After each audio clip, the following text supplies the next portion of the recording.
Hello আসসালামু আলাইকুম, আপনারা সবাই কেমন আছেন? আলহামদুলিল্লাহ আমরা অনেক ভালো আছি। তো আমি আজকে রান্না করছি যে আলু দিয়ে তিতকলা মিক্স ভাজি। তো কেমন হয়েছে অবশ্যই কমেন্ট করে জানাবেন। আপনারা কিন্তু অবশ্যই পুরো ভিডিও দেখবেন।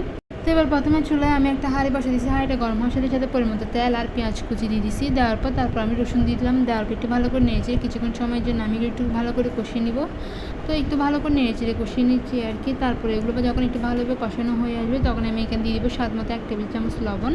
তো দেখতেছেন আমি পেঁয়াজগুলো একটু হালকা নেড়েচেড়ে কিছুক্ষণের জন্য ভেজে নিচ্ছি। তো পেঁয়াজগুলো একটু ভালোভাবে ভাজা হয়ে আসে তখন আমি এখানে মশলা দিয়ে দেবো 1 টেবিল চামচ হলুদের গুঁড়ো, 1 টেবিল চামচ মরিচের গুঁড়ো, ধনিয়ার গুঁড়ো, জিরার গুঁড়ো সবগুলো দেওয়ার পর একটু ভালো করে সবগুলো নেড়েচেড়ে নিয়েছি। তো সবগুলো ভালো করে নেড়েচেড়ে নেওয়ার পর হচ্ছে কি আমি একটু মিক্স করে নিব। তারপর আমি আর আলু আর তিতকলাগুলো দিয়ে একটু ভালো করে নেড়েচেড়ে নিব। এগুলো আমি আগে দিয়ে কেটে দিয়ে পরিষ্কার করে নিয়েছি। সবগুলো আলু তিতকলা একসাথে দিয়ে একটু ভালো করে নেড়েচেড়ে নেব। তো ভালো করে একদম নেড়েচেড়ে নিয়েছি। তো আমি একটু হচ্ছে এখানে টমেটো দিলাম, টমেটো কুচি দিয়েছিলাম। দেওয়ার পর একটু ভালো করে নেড়েচেড়ে নিয়েছি। এবার কিছুক্ষণ চুলার মধ্যে রেখে দিব আর একটু ভালো করে নেড়েচেড়ে নেব। তারপর আমার রান্নাটা কমপ্লিট হয়ে যাবে। আপনারা কিন্তু অবশ্যই পুরো ভিডিও দেখবেন, দিয়ে কিন্তু অবশ্যই কমেন্ট করতে বলবেন যে আমার রান্নাটা কেমন হয়েছে। তো আমি দিলাম টমেটো, দেওয়ার পর একটু ভালো করে নেড়েচেড়ে নিচ্ছি। তো টমেটো দিয়ে রান্না করলে একটু ভালো লাগে, টক টক এরকম আর কি।